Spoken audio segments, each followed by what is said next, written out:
Let's turn our attention to Ukraine now, where crowds have greeted the first train carrying passengers to the southern city of Kherson, a week after it was liberated from Russian occupation. There's plenty of joy and relief among those returning, but the danger is not over yet. Ukrainians still face harsh conditions, including widespread power outages as winter approaches. Cheers as the first train into liberated Kherson pulls into the station. After enduring 8 months of Russian occupation, these families are finally reunited. I haven't cried for a long time. And now, finally, I cry when I see my daughter. Ukrainians are calling this the victory train, but victory in Kherson has come at a heavy price.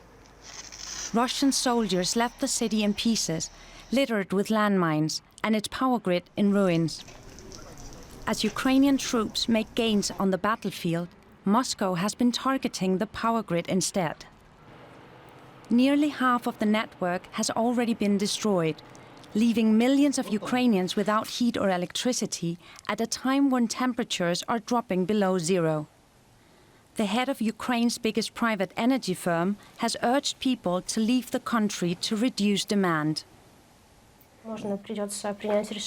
Of course, I think the situation may worsen. I may have to make a decision and go abroad. Because without electricity, without gas, without heating, there will be no conditions to survive with a child. The first snow is usually a sign that the festive season is just around the corner. But for Ukrainians, it's an ominous reminder of the danger that lies ahead. And for the latest from Ukraine, I'm joined now by DW's Jan-Philipp Scholz, who joins us from Kiev.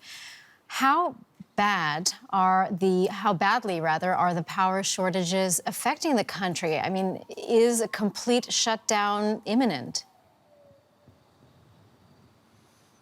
Well, I think it's obvious to everyone here that the shortages have led to a really very difficult situation. Some government officials have even started to talk about the possibility of a complete shutdown here in Kiev. And all of this, of course, comes at the worst possible moment. Temperatures are dropping, snow is setting in, and many Ukrainians heavily rely on electricity for heating their homes. But it also has to be said that we are really talking about an absolute worst case scenario here that we are still far away from, and most Ukrainians remain impressively optimistic that the worst can be avoided.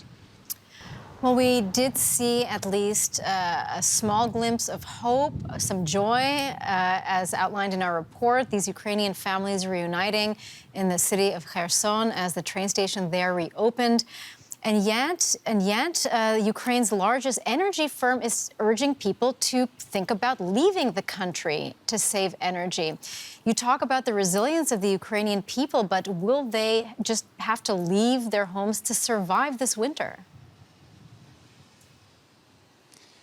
Well, sometimes hope and fear in this war are really very close, and some developments sometimes even seem to contradict each other. I was at the train station myself last night when the first train left for Kherson, and there was almost a festive mood in the air. The deputy defense minister even said that after Kherson, the Crimea could be next, maybe still in December. But at the same time, several energy company officials have indeed said that it might be good for people to leave the country, especially over the winter period, to ease pressure on the damaged power system. And we are also hearing about new intense fighting in the Donbas region. So definitely a very critical moment of the war at the moment, and it's just impossible to say what will happen in the next days and weeks.